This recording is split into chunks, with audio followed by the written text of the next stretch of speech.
হরে কৃষ্ণ। তো আমরা এই ভৌতিক সংসারে বা এই ভৌতিক জগতে আমরা সুখে থাকার জন্য অনেক চেষ্টা করছি, তথাপিও কিন্তু আমরা এই সংসারে আমরা সুখী হতে পারছি না। তার কারণ কি?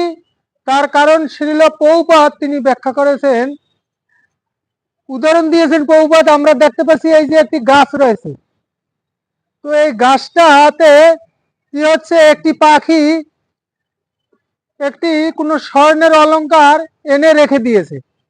তো কোনো এক ব্যক্তি রাস্তা থেকে হেঁটে যাচ্ছে, তো তিনি হেঁটে যাচ্ছে, এখন এই যে গাছ রয়েছে, গাছের যে প্রতিবিম্ব, সে প্রতিবিম্বটা এখানে একটা পুকুর রয়েছে, তো সেই পুকুরে পড়েছে।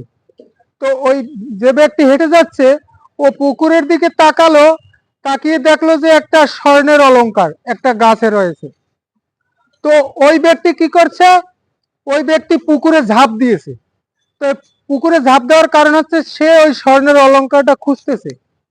এখন সে ওই পুকুরে যে ঝাঁপ দিয়েছে এবং পুকুরে যে সে খুঁজতেছে, সে কিন্তু ওই স্বর্ণ অলংকারটা সে কিন্তু পুকুরে পাবে না। কারণ কি? এই স্বর্ণ অলংকারটা রয়েছে সেই গাছে, এবং সেই গাছের যে প্রতিবিম্ব ছায়া, সেটা এই জলে পড়েছে। এখন ও তো জলে পাচ্ছে না। এখন ওই অলংকার যদি ওকে পেতে হয়, তাহলে ওকে কোথায় যেতে হবে? তাহলে ওকে ওই গাছে যেতে হবে। তো তদ্রূপ আমরাও এই জগতে আনন্দের বা সুখের সন্ধান করছি, কিন্তু আমরা সেই আনন্দ বা সুখ পাচ্ছি না। তার কারণ হচ্ছে কি? এই যে জগৎটা রয়েছে, এই জগৎটা রয়েছে সেই চিন্ময় জগতের প্রতিবিম্ব ছায়া, মায়া জগৎ। এই জন্য আমরা এই জগতে যতই আমরা সুখে আনন্দে থাকার চেষ্টা করি, আমরা কখনো সুখী হতে পারবো না। আমাদের যদি সুখী হতে হয়, তাহলে আমাদের সেই ভগবত ধামে যেতে হবে। এবং সেই ভগবত ধামে যাওয়ার রাস্তা কি?